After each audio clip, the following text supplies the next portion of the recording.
वित्त मंत्री निर्मला सीतारमण ने 2021-22 का बजट पेश करते हुए साफ कर दिया था कि सरकार बैंकों के निजीकरण की प्रक्रिया भी शुरू करने वाली है, लेकिन ये साफ नहीं किया गया था कि किस सरकारी बैंक को निजी हाथों में सौंपा जाएगा।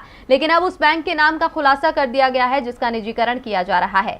पीएम की अध्यक्षता में हुई बैठक में बैंक के निजीकरण के प्रस्ताव को मंजूरी दे दी गई है। तो किस बैंक को प्राइवेट कंपनी के हाथ में सौंपने की हो रही है तैयारी और सरकार के फैसले का विपक्ष क्यों कर रहा है विरोध, देखिए रिपोर्ट। देश की अर्थव्यवस्था का गणित बिगड़ता जा रहा है। सरकार के लाख दावों के बाद भी हालात संभलते नहीं दिख रहे हैं।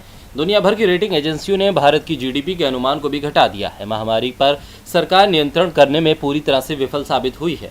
इसके चलते आर्थिक गतिविधियां थमसी गई हैं। ऐसे में सरकार के पास ना तो कोई नीति है और न ही इन हालात से पार पाने की कोई नीयत। स्थिति यह है कि सरकार अपनी नीतियों में सुधार कर अर्थव्यवस्था को मजबूत करने की जगह सरकारी क्षेत्र की कंपनियों और बैंकों को बेचने पर तुली है। तमाम आलोचनाओं के बीच सरकार अपने विनिवेश लक्ष्य पर आगे बढ़ रही है।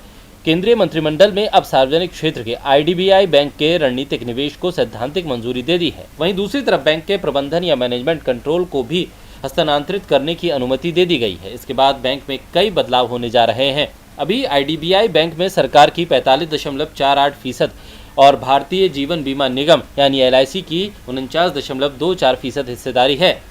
इस तरह प्रत्यक्ष और अप्रत्यक्ष रूप से आईडीबीआई बैंक में सरकार की 94% से अधिक हिस्सेदारी है। वैसे सरकार तो एलआईसी को भी निजी हाथों में सौंपने की तैयारी में है।